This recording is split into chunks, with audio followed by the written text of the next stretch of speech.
Ketika saya dan suami sedang diuji ekonomi sangat berat, usaha lancar tapi hasilnya tak nampak, dan semakin banyak utang, apakah ini menegur dosa kami, Pak Ustaz?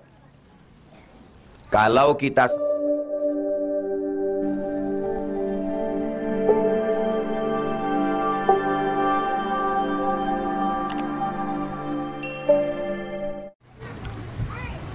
apakah saya salah terlalu larut dalam kesedihan ketika saya dan suami sedang diuji ekonomi sangat berat, usaha lancar tapi hasilnya tak nampak, dan semakin banyak utang, apakah ini menegur dosa kami, Pak Ustaz?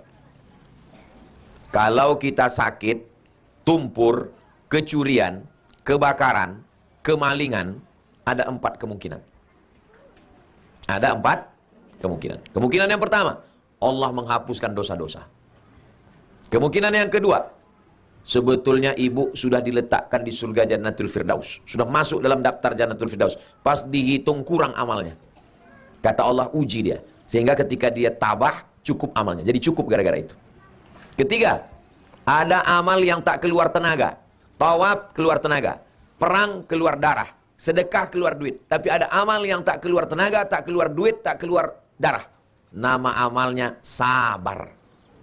Allah ingin kita beramal dengan satu amal. Nama amalnya sabar. Yang keempat, orang masuk surga, semua sudah dapat nikmat surga. Allah tanya, hei penghuni surga, apa yang kalian belum dapat? Kata penghuni surga, kami belum dapat satu ya Allah. Apa itu? Ridhamu. Kata Allah, yang dapat ridhaku cuma satu. Siapa dia? Yang dapat ridhaku, orang yang ridha menerima takdirku. Sebetulnya Allah ingin kita beramal dengan amal ridha. Ridha itu apa? Ridha itu tak melawan, itu arti ridha. Ridha, pernah menengok mayat dimandikan, waktu dicucuk hidungnya melawan dia. Begitulah ridha itu. Tak melawan kita, itu arti ridha. Kalau masih melawan, belum ridha lagi. Tak melawan, yang kita katakan hanya raditu billahi rabbah, itulah dia ridha. Jadi kalau kita mengalami kesulitan hidup, ada 4 kemungkinan. Jelas apa tak jelas? Jelas. Siapa bilang Ustaz Somad tak jelas? Ada statement mengatakan sulit orang dapat anak karena ada dosa yang menghalangi. Jadi kalau gitu orang yang berzina itu tak ada dosa lah dia. Ini logika apa ini?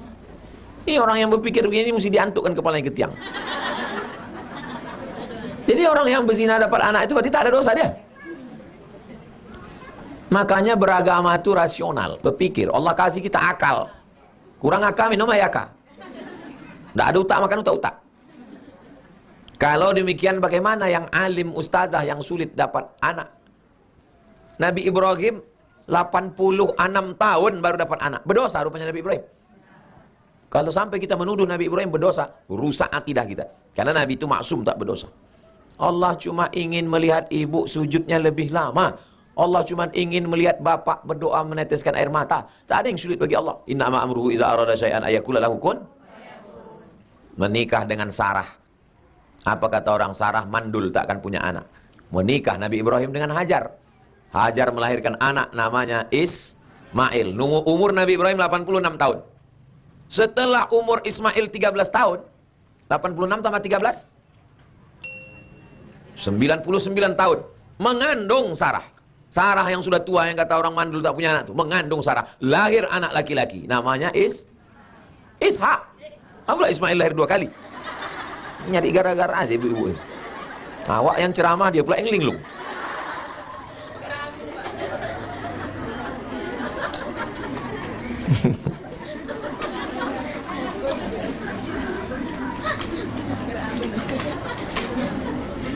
Tak ada yang sulit bagi Allah. Innama amruhu idza arada syai'an ay yaqula lahu kun fayakun. Wa subhanalladzi bi yadihi malakutu kulli syai'in wa ilaihi turja'un. Ini jangan mudah kita menuduh orang dosa. Padahal hari-harinya ahli rajin ibadah, dosa seberat apa yang bisa menghalangi? Malah sering gak jelas buat dosa, malah mudah dapat anak. Banyak orang tak sholat, tak puasa, bersin dia, hamil istrinya.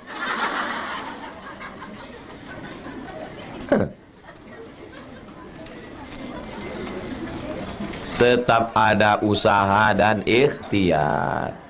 Kata orang kau berkusuk di sana pijat dapat pahala. Kau ikut di sana akupunktur dicucuk pakai jarum dapat pahala. Kau minta doa orang soleh sana dapat pahala. Karena ikhtiar dalam soleh itu juga termasuk ibadah.